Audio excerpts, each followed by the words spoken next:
Bien, buenas tardes. Gracias por acompañarnos. Había el cafecito y champurrada, si quieren irlas tomando. Va a ser una conversación que se armó un poco con bermuda, pero con mucha fortuna y coincidencia. Entonces agradecemos también ahí a los organizadores del Congreso de Ayala que coincidiéramos en esta tarde para que pudiera estar Ramón acá conversando con Marlon. Yo voy a presentar a las personas que van a conversar ahora, esta tarde, pero vamos a empezar con, voy a leer las presentaciones. Primero, Ramón Grosjoven, profesor asociado del Departamento de Estudios Étnicos de la Universidad de California, Berkeley.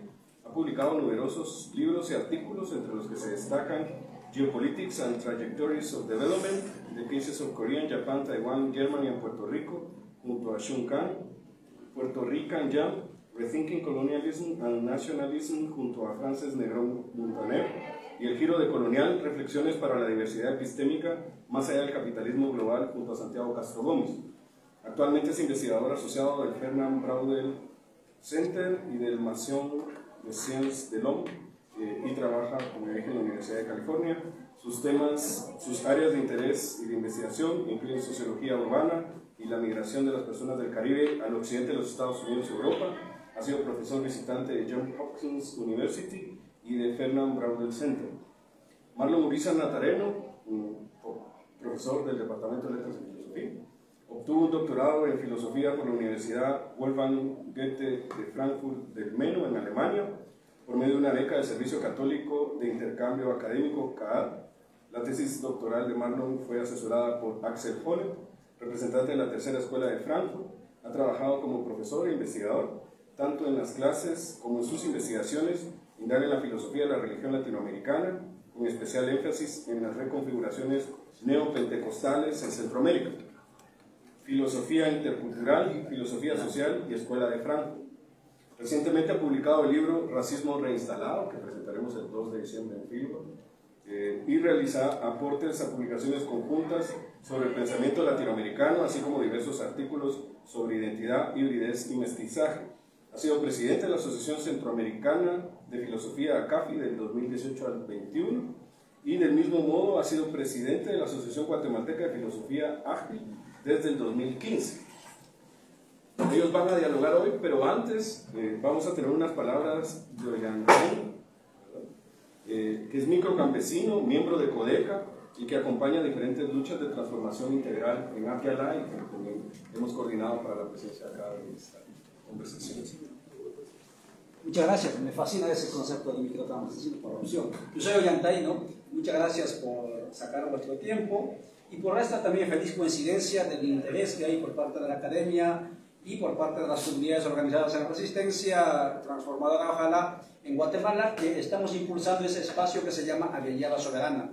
¿Qué es Abya Soberana? Es la confluencia de diferentes organizaciones, movimientos de diferentes partes del continente, con la finalidad de hacer trabajos en conjunto, pero ya no únicamente en la mira del liberalismo, digamos, o el culturalismo liberal, ¿no? Como puede ser el multiculturalismo, o únicamente con el movimientismo, ¿no? Sino más con una propuesta así de cambios estructurales, como es el caso de CODECA ML. ¿Sí? En ese sentido, a nombre de todas las comunidades de la resistencia y a nombre del núcleo central del movimiento CODECA, y obviamente de los integrantes del espacio de Abya Soberana, gracias nuevamente, ¿no? Por esta feliz coincidencia, ¿no? Ustedes tienen tiempo, disponen de tiempo para poder disfrutar de este momento de tertulia. Muchas gracias.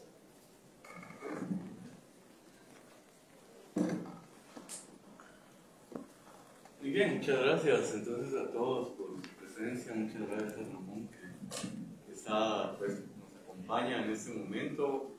En primera instancia, quisiéramos que Ramón nos hablara un poco sobre este movimiento que ha dado tanto de qué hablar de la decolonialidad.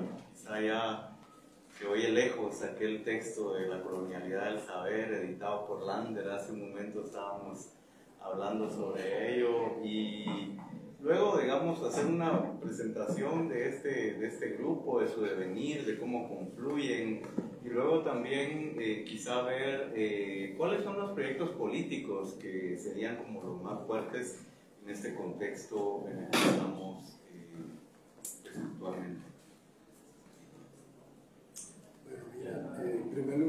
excusa, que es que estoy mandando el link para que mucha gente por ahí se conecte, ¿me entiendes?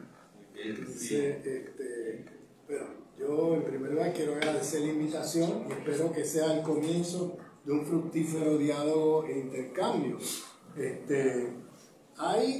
Yo quisiera, ¿verdad? Porque es que lo de colonial, si empezamos ya por el final, que tu pregunta, habrá gente aquí que a lo mejor no sepa bien de qué se trata esto de lo de colonial, ¿bien? Entonces, sería bueno como empezar por cosas más básicas, en el sentido de tratar de entender de qué se trata esto, ¿bien? Por tanto, me excusa, te pido excusas aquí públicamente porque yo puedo entrarle a eso ahora, pero puede que nos perdamos con alguna gente de la audiencia que yo no sé cuánto conozcan de lo que estamos hablando. Entonces, voy a empezar por presuponer muchas cosas en la respuesta a tu pregunta, pero quiero volver a la respuesta a tu pregunta después de haber explicado cosas, ¿no? Bueno, en primer lugar, el giro decolonial, que es como se ha nombrado esto, tiene muchas dimensiones, ¿no? Porque el giro decolonial es como una teorización teorizando y conceptualizando a base de toda una historia, ¿no? Y una historia que tenemos que narrar también para entender qué es lo que se está teorizando.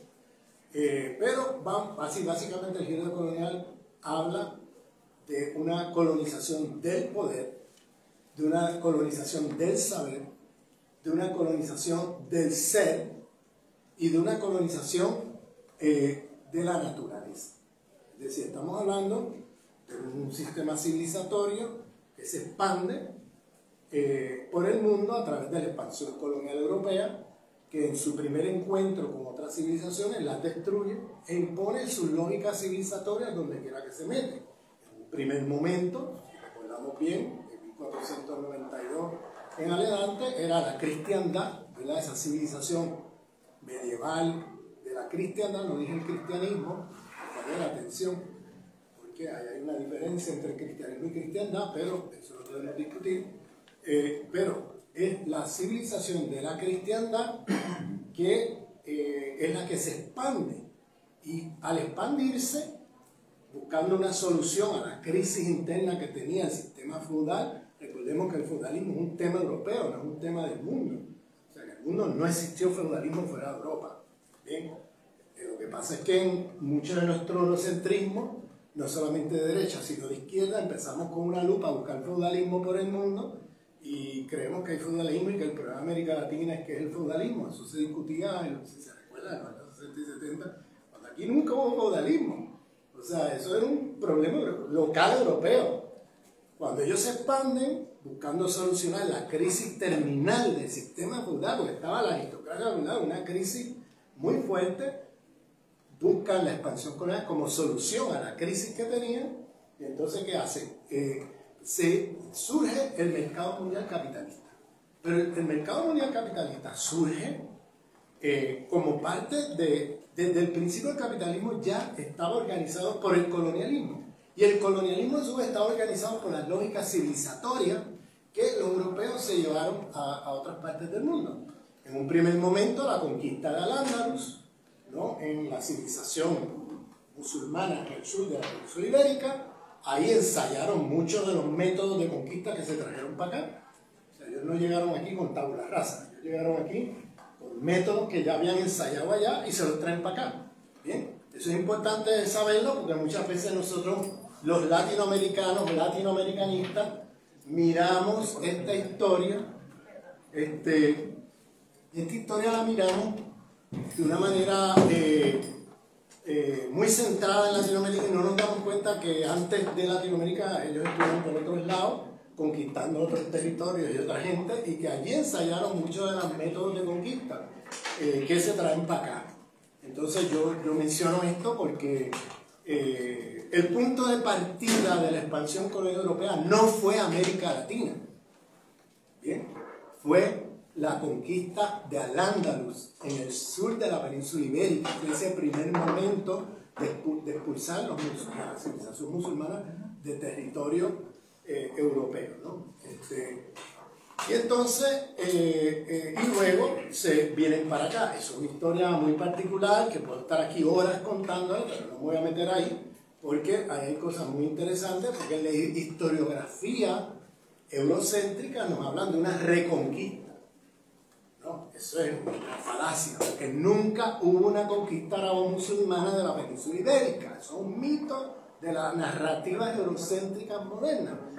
Eso es tema para otra discusión, porque si tienen alguna pregunta en la pregunta y respuesta, yo les puedo explicar por qué digo esto.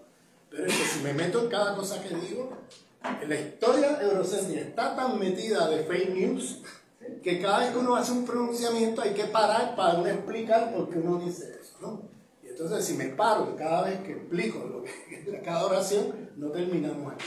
Entonces, ¿qué pasa? Esa civilización que viene ya con unos métodos de conquista ensayados en la conquista del Andaluz, vienen para acá y se encuentran con civilizaciones esplendorosas. ¿Por qué? Esplendorosas para ellos. Porque Europa era una aldea marginal del mundo, oscurantista en esa época de la historia de la humanidad. Y cuando llegan aquí, nada más léete las cartas al rey de Pizarro, nada más léete las cartas al rey de Hernán Cortés, léete eso y vas a ver que esta gente estaba maravillada con lo que estaban viendo, porque no había nada que se acercara ni de cerca ni de lejos a lo que ellos vieron aquí, porque en ese tiempo, eso que llamamos hoy Europa, que ya en aquella época era, vamos, tenía otros nombres, era un lugar muy oscurantista, muy marginal en la economía política mundial. Era un lugar empobrecido, en un lugar... Entonces, claro, esa gente, cuando llegan aquí y ven, vamos, Teotihuacán o Tahuantinsuyo, o sea, y se encuentran con esa civilización, se quedaron maravillados. Y claro, el deseo de conquista, bueno, se incrementó por mucho, porque ellos ya venían de una conquista del esplendor de la civilización musulmana en el sur de Europa, en particular en el sur de la península ibérica, y conquistan todo lo que se encuentra allí. Y claro, apunto a esto, a este proceso de... Porque siempre en las narrativas marxistas, ortodoxas, clásicas, siempre se habla de una expansión económica. Y no estamos viendo que no es solo económica, es una expansión civilizatoria. Porque si tú destruyes la civilización que te encuentras de frente e impones la tuya, estamos hablando de una expansión civilizatoria que construyen a partir de y al calor de eso un nuevo sistema económico mundial, que es el capitalismo global, ¿no? Entonces, ¿qué pasa? Imponen, no solamente es que se creó el capitalismo global, es que había lógicas de dominación que se traen consigo desde Europa hacia acá, que no existían allí. O sea, por ejemplo, el tema del racismo. Aquí no existía racismo. Aquí no existía patriarcado. Aquí, patriarcado de la cristiandad, ¿no? Eso no existía aquí. La cristiandad no existía aquí. Las lógicas de relaciones con la naturaleza eran totalmente diferentes a las que existían acá. O sea, las formas de autoridad política eran bien diferentes a las que habían allá y las que imponen aquí y las que existían antes. O sea, era, vamos, todo, cuando tú miras la lista de todos los aspectos y las esferas de la vida humana, ¿no? De lo que constituye la vida humana o la existencia humana, todos los aspectos, pues eran sistemas o civilizaciones bien diferentes unas de otras, ¿ok? Con sus virtudes y sus limitaciones, pero lo importante a entender aquí es que la expansión colonial europea trae acá lógicas civilizatorias que no existían aquí. Bien, aquí existían otras cosas, que habían otros problemas, que habrían otras formas de dominación, eso lo podemos discutir, pero no existía nada de lo que se trajeron para acá. Bien, nada. Todo fue como un borrón y cuenta nueva, porque lo que hicieron fue destruir las civilizaciones que se encontraron e imponer esa civilización de la cristiandad de ese lugar que hoy llamamos Europa. Y digo así porque en aquel tiempo llamarle Europa es como un anacronismo, ¿no? De una proyección del presente hacia el pasado que no tiene ningún sentido. Lo mismo que hablar de África, África no existía América Latina tampoco, entonces tenía otros nombres. Entonces tenía un montón de otros nombres. Había Yala, Tahuantinsuyo, Teotihuacán, o sea, podemos ir por lista de nombres, pero América Latina es una cosa del siglo XIX para acá, ¿no? Entonces, y son términos coloniales, todas esas identidades, incluyendo continentales, son términos que vienen de la historia colonial, porque ninguno de esos lugares se llamaban así en aquella época. Bien, tenían otros nombres, otras maneras de nombrar los territorios, etcétera, incluyendo la misma, eso que llamamos hoy Europa. Bien, entonces, ¿qué pasa? Cuando se expanden hacia acá, pues traen entonces todas las lógicas civilizatorias, traen racismo, traen patriarcado de la cristiandad, traen la cristiandad, traen una jerarquía eurocéntrica de conocimiento, traen, esclavizan las poblaciones, o sea, etcétera, etcétera, ¿no? Entonces, y en ese proceso se genera un sistema, un mundo capitalista, porque lo que hacen es que esclavizan las poblaciones, en un primer momento indígenas, más adelante africanas, ¿no? Pero en un primer momento indígena, empiezan a extraer oro, plata, etcétera, o sea, un saqueo del territorio con industria extractivista en un primer momento, empiezan a venderla por una ganancia en el mercado mundial y se constituye un mercado mundial capitalista en el siglo XVI. Entonces, en ese proceso, las aristocracias feudales del siglo XV se transforma en la nueva clase capitalista transnacional del siglo XVI. ¿Bien? Que es el capital financiero del siglo XVI, ¿bien? Que son la vieja aristocracia feudal que se recicla ahora como la élite capitalista de este nuevo sistema que se expande a la América a finales del siglo XV. Entonces, ¿qué pasa?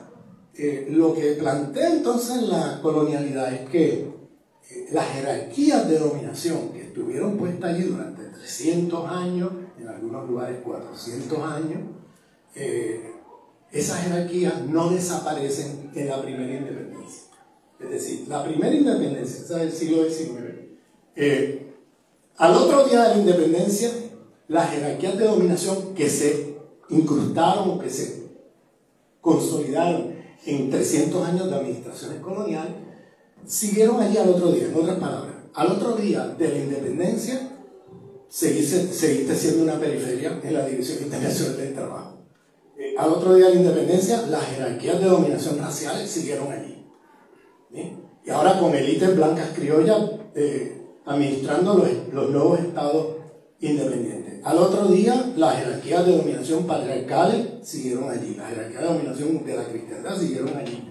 Las jerarquías de dominación epistémica siguieron allí. O sea, en otras palabras, la primera independencia realmente no descolonizó nuestras sociedades de las jerarquías coloniales que se impusieron allí a través de 300 años de administraciones coloniales, sino que seguimos hacia independencias coloniales o independencias sin descolonización.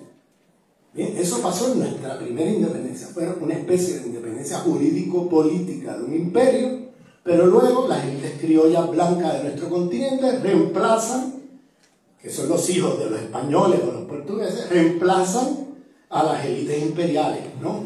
Y se sitúan ahora en control del nuevo Estado-nación y ejercen una colonialidad del poder, del saber y del ser sobre los pueblos que siempre estuvieron abajo durante la historia colonial. Es decir, nunca se descolonizaron nuestras sociedades, nuestros países, sino que las continuidades fueron más fuertes que las descontinuidades. Pasamos de ser periferia colonial del Imperio Español a ser periferia neocolonial de los británicos en un primer momento y más adelante del siglo XX de los americanos. Bien, hasta el día de hoy. Entonces, tenemos ahí una colonialidad del poder que se mantuvo allí al otro día de la independencia. Es decir, entonces lo que apunta el planteamiento de colonial es un llamado de atención a que necesitamos un nuevo proceso de descolonización, porque la primera independencia fue incompleta e inconclusa. No se resolvieron las jerarquías de dominación de la historia colonial en la primera independencia y siguieron hasta el día de hoy.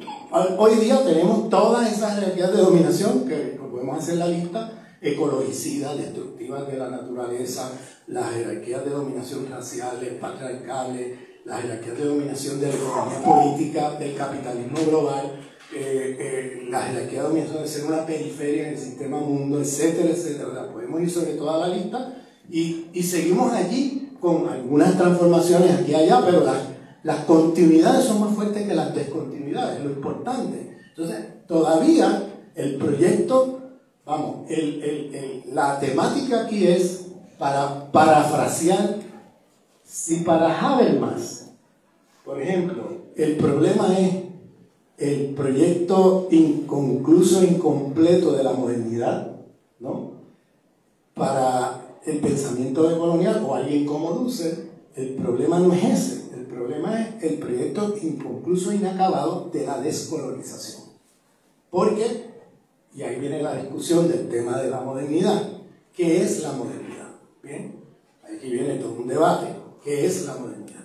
¿Es la modernidad un proyecto emancipatorio o es la modernidad un proyecto civilizatorio? Esto es una discusión fuerte en el giro decolonial, porque en el planteamiento decolonial nosotros vemos la modernidad como un proyecto civilizatorio de muerte, ¿bien? No como un proyecto emancipatorio. Me explico.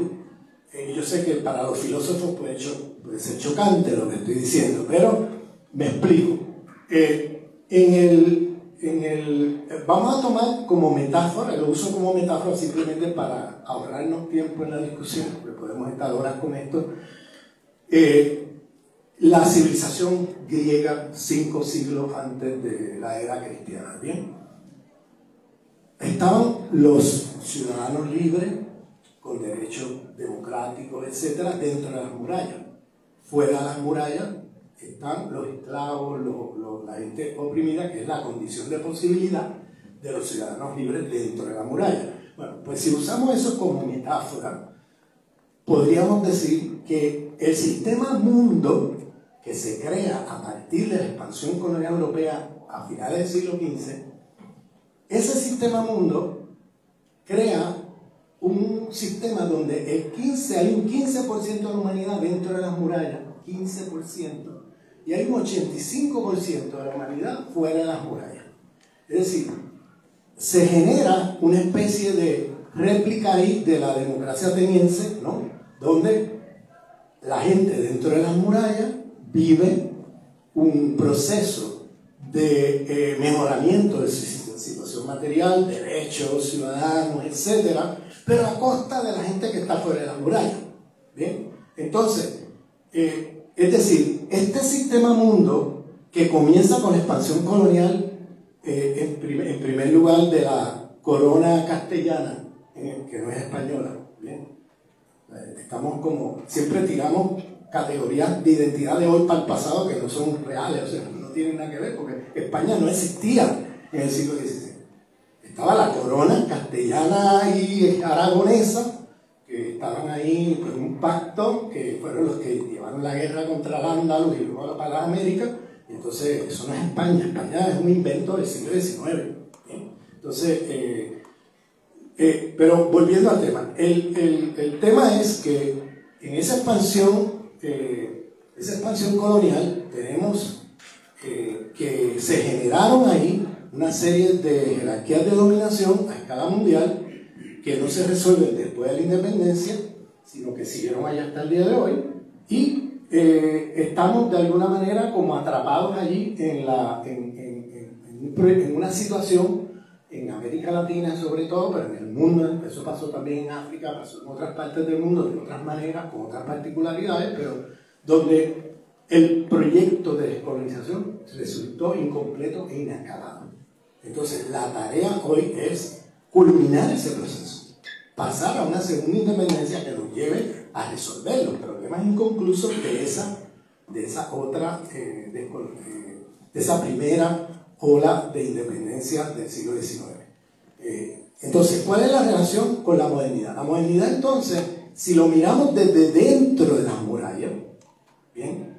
Dentro de las murallas habían oprimido oprimidos campesinos, trabajadores, mujeres, pueblos incluso oprimidos hasta colonialmente dentro de esas murallas, ¿bien?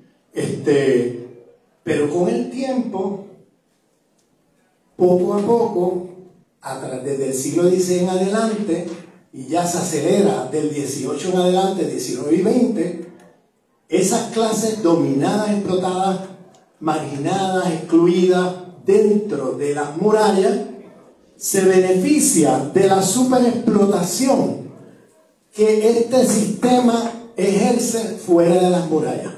Entonces hay una serie de extracción de riqueza que se acumula dentro de las murallas, que hace que entonces también la idea racista dentro de las murallas de que somos la raza superior, donde las clases dominantes de este sistema mundo, a través de la superexplotación sobre la gente que está fuera de las murallas, con colonialismo, esclavización, neocolonización, etc.,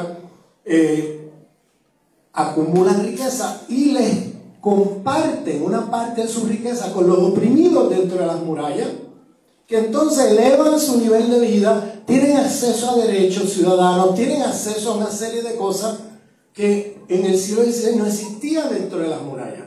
Entonces, si tú estás dentro de las murallas y tú ves la modernidad desde dentro de las murallas, tú estás viendo ¿qué?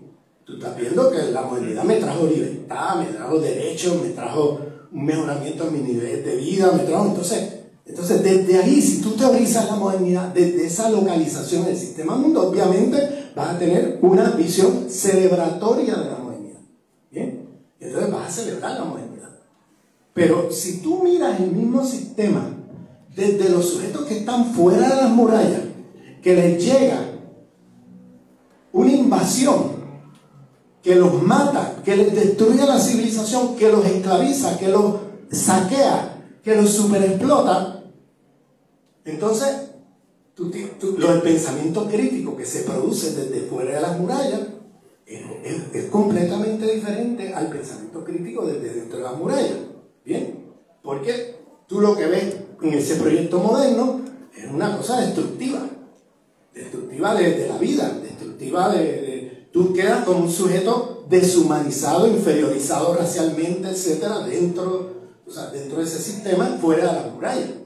Y eres la condición de posibilidad de que los oprimidos dentro de las murallas mejoren su situación. Entonces, aquí viene la gran pregunta que cada cual tiene que hacer una decisión al respecto. ¿Definimos la modernidad desde el pensamiento crítico que se produce al calor de la experiencia histórico-social de los oprimidos dentro de las murallas? Que entonces concluye que la modernidad es emancipatoria y por tanto la va a celebrar. O definimos la modernidad, así que ese es el 15% de la humanidad, o definimos la modernidad desde el pensamiento crítico que se produce al calor de la experiencia histórico-social de los oprimidos, explotados, dominados y exterminados del 85% de la humanidad fuera de las murallas. ¿Cómo definimos la modernidad? Si lo definimos de esta segunda manera, entonces tenemos que decir que la modernidad es un proyecto civilizatorio de muerte. No puede ser emancipatorio. Entonces aquí se cae como castillo de naipes todo el argumento que tiene la filosofía francesa, alemana, etcétera, que lo están viendo desde su experiencia histórico-social, y yo los puedo entender. Lo que no puedo entender es que sean tan ciegos que me vengan a vender que eso que ellos vivieron, pues es lo que vive todo el mundo, y que por tanto eso se tiene que expandir a todo el mundo. No, yo no quiero más modernidad. Si eso es lo que nos ha destruido, ¿para qué queremos eso? O sea, cuando Habermas dice hay que concluir el proyecto inconcluso y inacabado de la modernidad y extenderlo al resto del mundo, pero ven aquí, tú me has preguntado a mí si yo quiero más modernidad, si eso para mí ha significado, y para nosotros, un proyecto destructivo. ¿Para qué yo quiero eso? O sea, eso está destruyendo la vida en el planeta, eso está destruyendo los seres humanos en el planeta. Si bien tú te has beneficiado, y yo puedo entenderlo y lo puedo ver, ¿por qué tú no puedes ver lo que eso ha conllevado acá? ¿Y por qué entonces no tomas en serio el pensamiento crítico que se produce por los pensadores y pensadoras críticas de ese proyecto? desde la experiencia histórico-social de los oprimidos fuera de las murallas. Entonces, para nosotros, ahora para concluir, cuando estoy haciendo abuelo de pájaro aquí, simplemente por razones de tiempo, para nosotros el proyecto de colonial, la modernidad no es un proyecto emancipatorio ni celebratorio. No lo puede ser cuando eso benefició al 15% de la humanidad y destruyó al 85%, que no puede ser. Entonces nosotros optamos por definir la modernidad como un proyecto civilizatorio de muerte a partir de la experiencia histórico-social de la mayoría de la humanidad, no de la minoría. Y entonces eso ya pone en cuestión todo el proyecto celebratorio de la modernidad. Y entonces por eso Dussel habla de la transmodernidad, es decir, de movernos a un nuevo proyecto civilizatorio más allá de este sistema moderno, colonial, para generar un nuevo proyecto civilizatorio que afirme la vida, que no sea destructivo de la vida, ¿no? Que vaya más allá de las lógicas de dominación de esta civilización. Entonces, ¿cuál es la relación entre capitalismo y modernidad? En las narrativas marxistas clásicas siempre se habla, hay dos maneras de pensar esto. Una es infraestructura, superestructura. ¿Bien? Es decir, la modernidad es la superestructura del sistema capitalista. ¿Bien? O otra manera de decirlo es que la modernidad es un proyecto emancipatorio y el obstáculo para realizar ese proyecto emancipatorio moderno es el sistema capitalista de explotación. Si superamos el capitalismo, el sistema capitalista de explotación, podemos entonces tener la modernidad como proyecto emancipatorio. ¿Bien? Esas son las narrativas. Pero si tú, en lugar de empezar en el siglo XVIII y XIX, porque la mayoría de esas teorizaciones empiezan con la Revolución Francesa para acá, y por eso celebran la modernidad como un proyecto de libertad, igualdad, todo esto, ¿no? Pero si empezamos en 1492 y vemos esto que les estoy describiendo, de la gente dentro de las murallas, fuera de las murallas, y qué pasó históricamente con cada una de estas poblaciones a través de 5 siglos, ¿no? Si empezamos allí en el siglo XVI, en el final del siglo XV, entonces tenemos una situación donde el sistema capitalista desde el primer día se creó con las lógicas civilizatorias que los europeos trajeron para acá. Es decir, las lógicas civilizatorias de lo que llamamos hoy, que en un primer momento era la cristiandad, pero la modernidad no es otra cosa que la secularización de las lógicas de dominación y las narrativas de la cristiandad. Es otra afirmación fuertísima que estoy haciendo aquí, que requeriría una larga discusión. Por eso, cuando quieran, hacemos un seminario aquí para discutir todo esto. Pero nosotros lo vemos como la secularización de la cristiandad, porque las narrativas y las formas de dominación que se impusieron a través de esa expansión en un primer momento de la cristiandad europea acá, luego se secularizan en el proyecto de la modernidad occidental. Entonces, ¿qué pasa? Nosotros entonces vemos el capitalismo histórico. ¿Se acuerdan de ese concepto? El socialismo realmente existente. ¿Se acuerdan de eso? Era un debate en los años 80, Rudolf Barrow y estos teóricos de alemanes que hablaban del socialismo realmente existente. Bueno, yo hablo del capitalismo realmente existente. No el que imaginamos, no el abstracto del primer tomo del Capital, el que realmente existe, el capitalismo histórico, está organizado desde adentro, y insisto en el desde adentro para quitarnos la idea de superestructura e infraestructura, sino empezar a ver que la lógica de acumulación de capital, la División Internacional del Trabajo, fue organizada por las lógicas civilizatorias del proyecto civilizatorio de la modernidad. Es decir, si el capitalismo histórico es genocida, es porque está organizado desde adentro con las lógicas civilizatorias racistas del proyecto civilizatorio de la modernidad occidental. Si el capitalismo es feminicida, es porque está organizado desde adentro con las lógicas civilizatorias patriarcales de la cristiandad del proyecto de la civilización moderna occidental. Si el capitalismo es ecologicida, es porque está organizado desde adentro con las lógicas civilizatorias del dualismo cartesiano. ¿Por qué estoy nombrando aquí el dualismo cartesiano? Aquí sí voy a tener que hacer el paréntesis, porque estoy entre filósofos. Porque siempre, usualmente en las retóricas de la izquierda marxista, siempre se habla de que el capitalismo es un sistema devorador de la naturaleza porque no tiene límite con el afán de ganancia. Eso yo estoy de acuerdo. Pero no es solamente eso, es más que eso. Es que toda tecnología tiene cosmología. Y la cosmología del capitalismo global es el dualismo cartesiano. ¿Qué es el dualismo cartesiano? Bueno, para simplificar, sin muchas cosas, pero una de las cosas que plantea el dualismo cartesiano es el dualismo entre hombre y naturaleza. ¿Bien? Eso es una secularización del dualismo del cristianismo trinitario.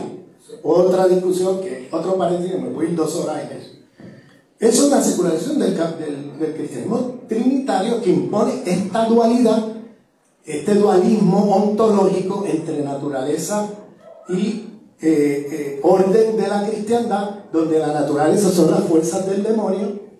O sea, está siempre el demonio por allí, y ponen en el patriarcado de la cristiandad. Recordemos que las mujeres están puestas allí como parte de la naturaleza, y por eso son sospechosas de estar con fuerzas del mal y del demonio, y muchas fueron quemadas vivas. Bueno, entonces brinco eso para decir que la secularización que hace de esa narrativa de la cristiandad es el dualismo entre hombre y naturaleza. Lo de hombre es el género, lo pongo allí a propósito, ¿bien? Porque es así como se pensó. No eran las mujeres estaban del lado de la naturaleza y eran sospechosas, siempre sospechosas. Entonces, ¿qué pasa? En ese dualismo, claro, la naturaleza es algo que había que dominar. Eso está también en Bacon. Había que dominar las fuerzas de la naturaleza, había que controlarlas, dominarlas, etcétera, ¿no? Porque se veía que la vida humana, esta idea estúpida, perdonando a los filósofos cartesianos en la sala, pero esto era una idea estúpida, pensar que la vida humana estaba aquí y las otras formas de vida que se llaman naturales están por acá, como si fueran 2 ontologías separadas.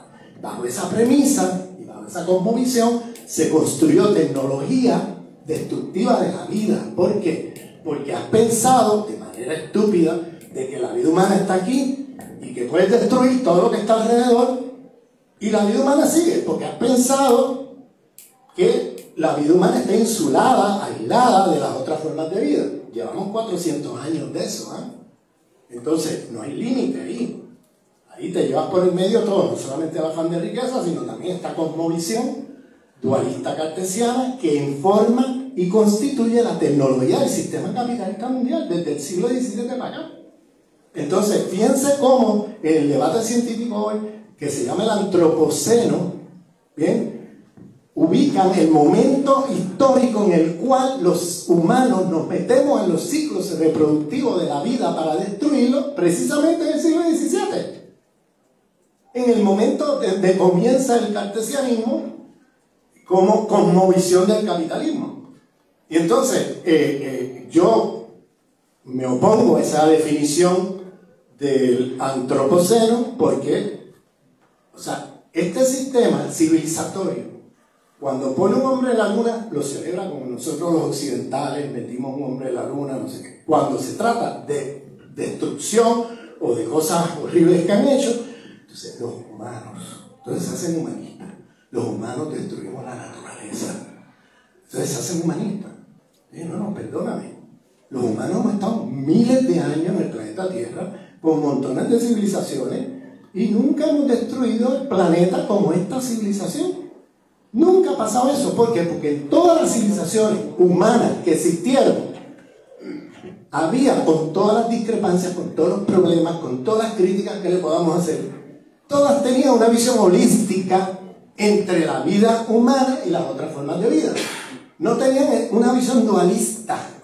Todas tenían allí Pueden mirar el Pachamama, o el Ubuntu en África, o el Tawhid en el Islam, o tú te vas a través de todas esas comunidades y con todas las discrepancias que hay, tienen algo en común, y es la idea de la unicidad dentro de la diversidad, o de la diversidad dentro de la unicidad, ¿bien? Donde no hay dualismo, donde todos estamos dentro de un cosmos, todos coexistimos, y entonces ahí se produce un sentido común diferente al que tenemos nosotros, porque se concibe que la vida humana es dependiente de las otras formas de vida que tienes alrededor. Y era sentido común que si tú destruyes todo lo que tienes alrededor, te destruyes a ti. Porque la cosmovisión con la que se operaba en todas esas civilizaciones, cuando producían tecnología, era con el entendido de que la vida humana no existía como una cosa insular y separada de las otras formas de vida. Bien, entonces tenían los cuidados cada vez que producían tecnología y se metían en la producción, de velar de que no destruyeran las cosas alrededor tuyo, pues te destruyes a ti. Y esos cuidados se pierden porque cuando destruyen todas esas civilizaciones en el proyecto de expansión colonial, entonces imponen estos dualismos que vienen de la cristiandad, pero que se secularizan con el cartesianismo.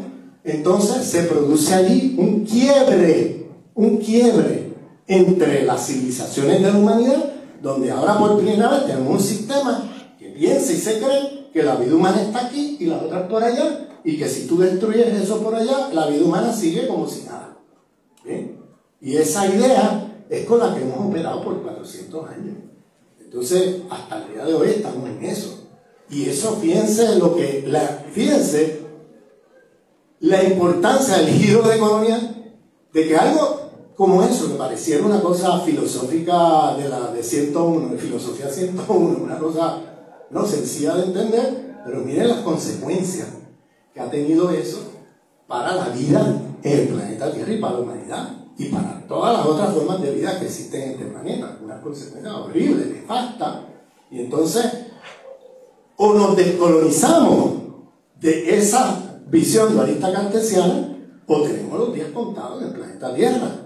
¿Bien? Porque, fíjense, una cosa tan sencilla como esa de entender, mira las dificultades que tiene eso en poderlas transformar. Porque tenemos un sistema capitalista mundial que, entre su afán de riqueza y su cosmovisión ingenua, dualista cartesiana, pues estamos, a punto de que la humanidad desaparezca. Por una bomba atómica o por un desastre ecológico, una de dos, ¿no? Que es algo que los científicos vienen anunciando hace rato, ¿no? Cuidado, que estamos llegando a un punto de quiebre y un punto de inflexión, ¿bien? Donde va a haber un proceso que va a acelerarse si aquí no se hacen los cambios correspondientes. Y vemos que no se están haciendo los cambios correspondientes. Entonces,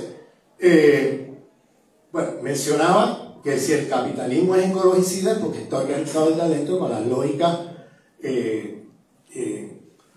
dualistas cartesianas de la civilización moderna occidental. Si el capitalismo es epistemicida, destructor de estructuras de conocimiento de múltiples pueblos y civilizaciones, es porque está organizado desde adentro con las lógicas civilizatorias eurocéntricas de la modernidad occidental. Si el capitalismo es comunitaricida, destructor de las estructuras comunitarias de las comunidades en el planeta Tierra, es porque está organizado desde adentro con las lógicas de la sociedad moderna, del individuo atomizado, de la civilización moderna occidental. Es decir, la civilización moderna occidental no es superestructura, es el principio organizador del capitalismo realmente existente.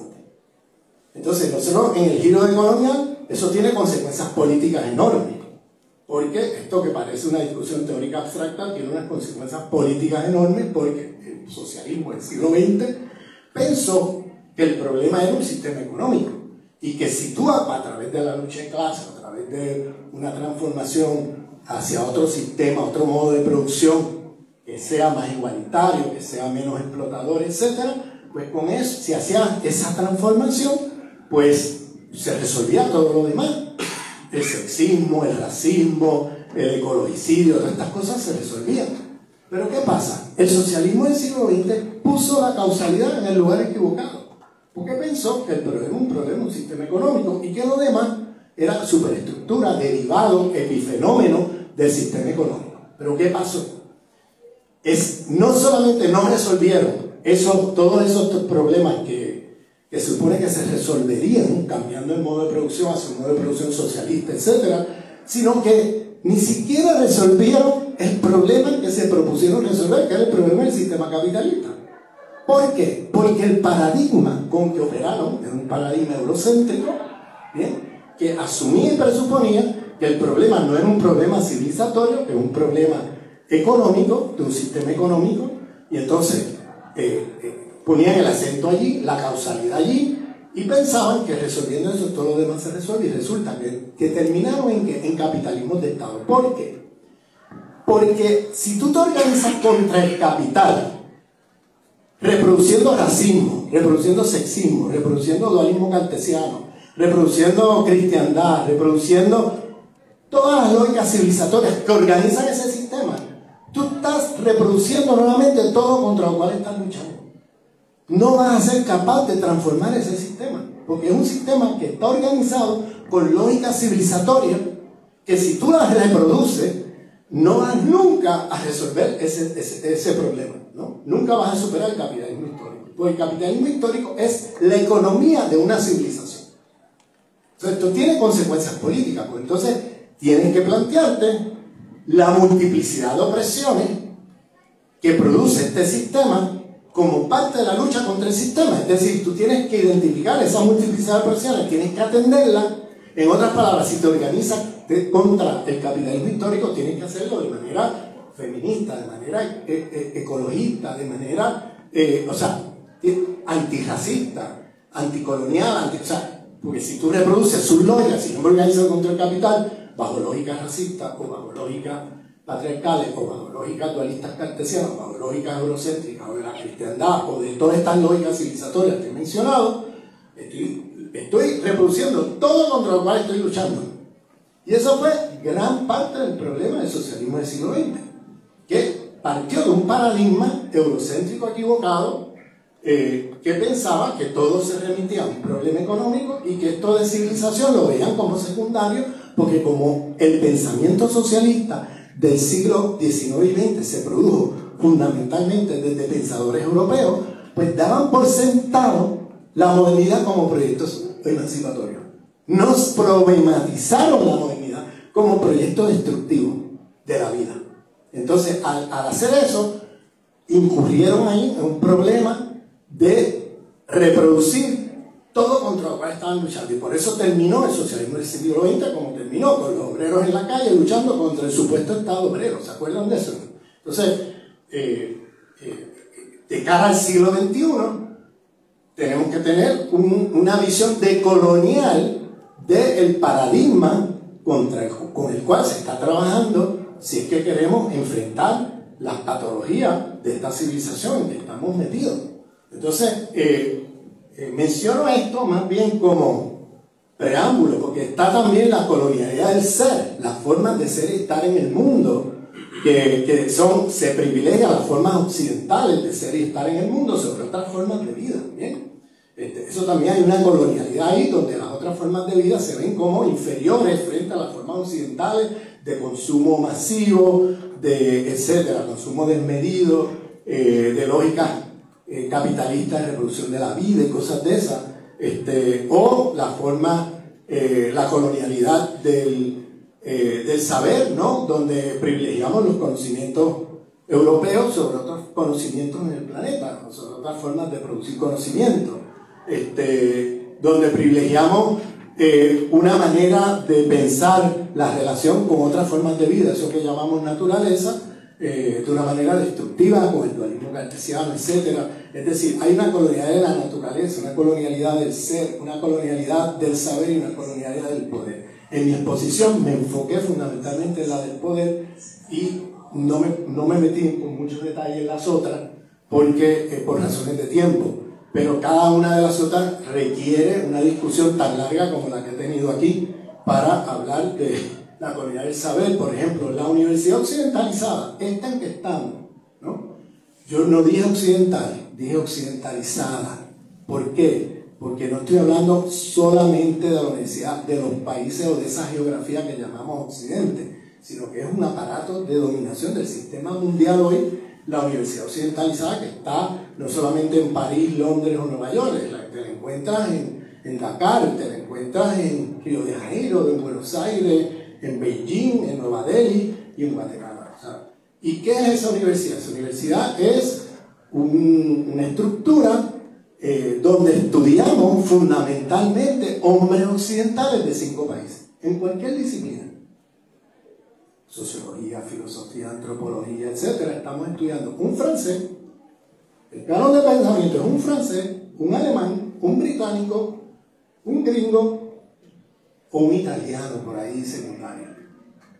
Ese es el canon de pensamiento, con algunas excepciones aquí y allá. Quizás metemos un sueco en sociología en algún lugar, o un holandés, pero eso es hombres occidentales de 5 países. Son los que forman el canon de pensamiento de nuestras disciplinas en la universidad occidentalizada, como si fueran los únicos que han producido conocimiento de esas materias. Eso se llama racismo, sexismo epistemológico.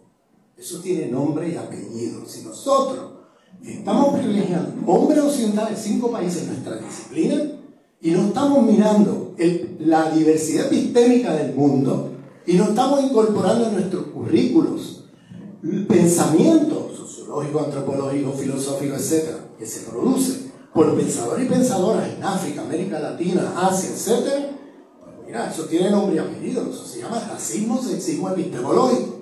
¿Por qué sexismo? Porque son hombres los que estamos estudiando. Las mujeres, ni siquiera las mujeres de los 5 países aparecen por allí, en el campo. Ni siquiera las mujeres de los 5 países. Están fuera. Y por supuesto, racismo, porque ahí no entra nadie de las mujeres y hombres del resto de la humanidad. Entonces, estamos hablando de una estructura que hay que descolonizar. ¿Cómo se descoloniza eso? Con ecología de saberes, con diversidad epistémica en nuestros currículos. No podemos seguir con el canon de pensamiento vamos a ponerlo de esta manera. Esos 5 países componen el 12% de la población del mundo.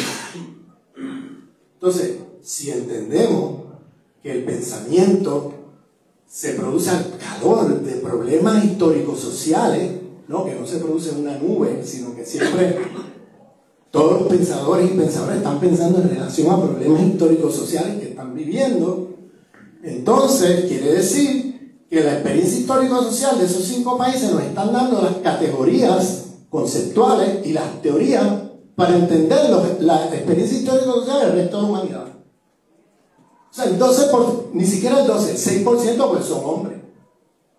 El 6% de la humanidad, su experiencia histórico-social nos está dando las categorías conceptuales y las teorías para entender el resto del mundo. Porque se supone que estos hombres son hombres, producen teorías universales. Y el resto del mundo son particularistas. Es con ese argumento que se descarta el resto del mundo, que ellos son universales y el resto del mundo no son universales. Ellos son seres universales. Oye, más racista no lo puedes tener, ¿bien?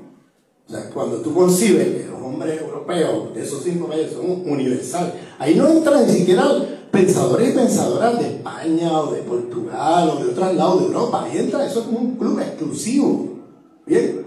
Entonces, en esas estructuras, ahí me estoy metiendo ahora en la probabilidad del saber, un poco para que entiendan por qué cada uno de estos temas requiere una larga discusión. En la probabilidad del saber, obviamente, necesitamos descolonizarnos de ese canon de pensamiento racista, sexista. ¿Por qué? Porque estamos desperdiciando toda una experiencia y toda una conceptualización y conocimientos producidos por el resto de la humanidad, la estamos tirando a la basura, que pueden ser útiles para los problemas que enfrentamos en la humanidad, pero que las tiramos a la basura porque la produjo un tipo de la India o alguien de África o un indígena en las Américas. Entonces, quedan fuera de la discusión. Entonces, ahí hay un problema. ¿Por qué? Porque, para empezar, ese mundo europeo está en crisis. Una crisis brutal.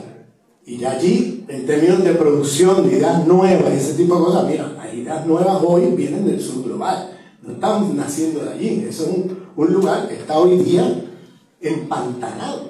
empantanados, en términos no solamente de la situación en que están metidos, porque Estados Unidos los acaba de recolonizar, ¿no? Con la guerra de Ucrania, las sanciones que le metieron allí, los acaban de recolonizar. O sea, allí ya las empresas americanas han sustituido a todas las empresas rusas y le venden a los europeos no con precios caritativos, no, a precios de monopolio, es lo que le están vendiendo a los europeos.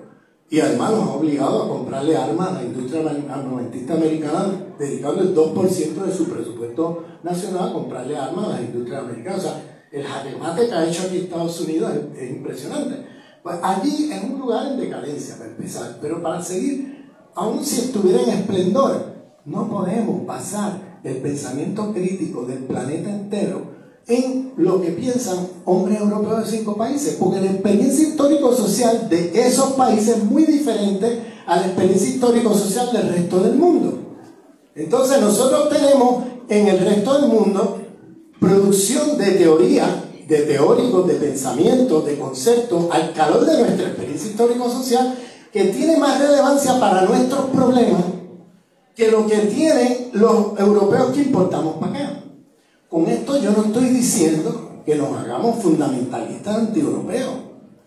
Yo soy anti-eurocéntrico, que es otra cosa. En otras palabras, si tenemos ecología de saber, si vamos a incluir en una diversidad epistémica nuestro canon de pensamiento, y si vamos a hacer, por ejemplo, ustedes que son muchos de ustedes profesores de filosofía, pues meter filosofía china, filosofía hindú, filosofía africana, filosofía indígena de las Américas, filosofía europea, o sea, meter a todo el mundo, pero los europeos entran como uno más, no como el centro de la conversación.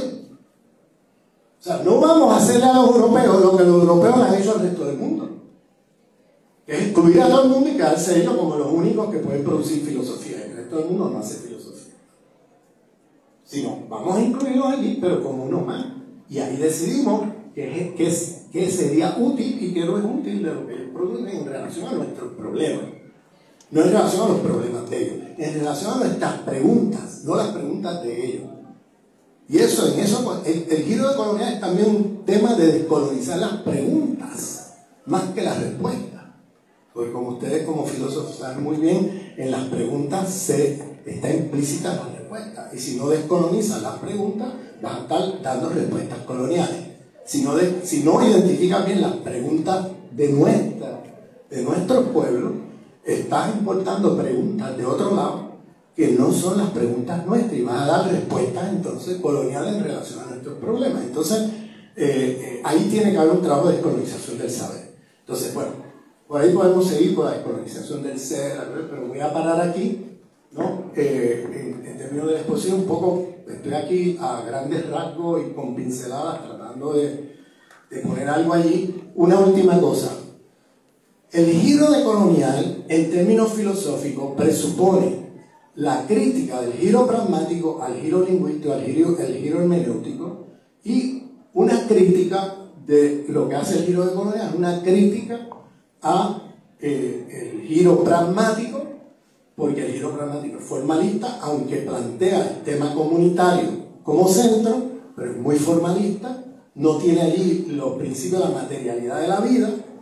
Entonces, lo que hace, por ejemplo, Enrique Dussel es precisamente hacerle una crítica y un giro decolonial al giro pragmático, es decir, salirnos del paradigma de la filosofía de la conciencia, la filosofía individual del sujeto, el sujeto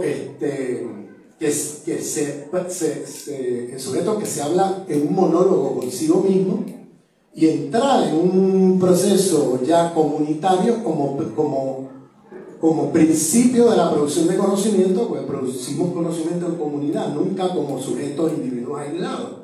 Entonces, ese giro pragmático tiene limitaciones, porque es formalista. Lo que hace Dussel entonces es asumir la crítica del giro pragmático al giro hermenéutico y al giro lingüístico, pero a su vez criticando el giro pragmático para hacer el giro decolonial. Y el giro decolonial pone como centro y como fundamento filosófico la comunidad de vida. Y entonces, pues, otra discusión, podemos estar aquí 3 horas más, pero está allí en el libro de Dussel, Ética de Liberación para una Era de Globalización, un libro como de 700 páginas, el libro ese amarillo de Trota, que él publicó a mediados de los 90, y ahí está la crítica, el giro decolonial en la filosofía en relación al giro pragmático, al giro hermenéutico, al giro lingüístico. Con eso termino. Muchas gracias, Ramón. Entendemos entonces que pues definitivamente tenemos un posicionamiento frente específico, frente a la reflexión que se hace en la historia, y que luego tiene también, digamos, una batería, digamos así, de conceptos también con la que se acerca a esto, y que tiene conexiones también con la filosofía latinoamericana, específicamente en este caso con la filosofía de la liberación en Dussel. Esto pues también nos lleva No exclusivamente, pero que nos lleva también a la reflexión sobre ciertos, la utilización que podemos hacer de ciertos paradigmas, y pues en tu relato de esto pues fueron saliendo estos paradigmas, ¿verdad? Bueno, ¿cuál es entonces, digamos, en este punto? También nos diste, digámoslo así, la reflexión sobre, de alguna manera, cómo esto toca también a nuestro tiempo, en el sentido de que hablaste del socialismo del siglo XX. Hay, digamos, ahí también una diferencia con el socialismo del siglo XXI, y también que pueda llevarse después de una cuarta época, digámoslo así, de estos movimientos políticos. Entonces, la pregunta sería... y también inicial. Claro, entonces, digamos, podría ser cuáles son los proyectos políticos ya puestos ahí, ¿verdad? En este conocimiento.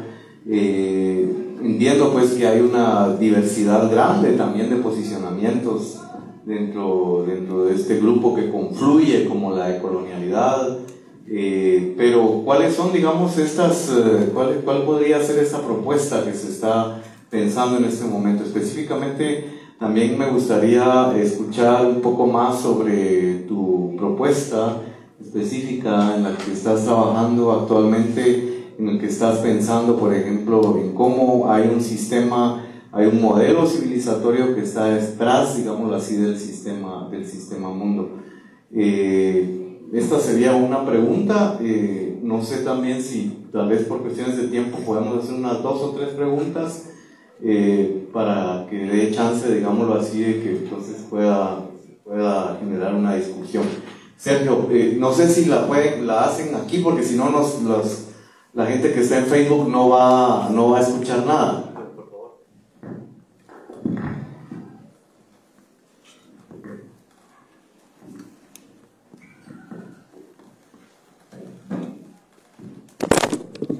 Gracias.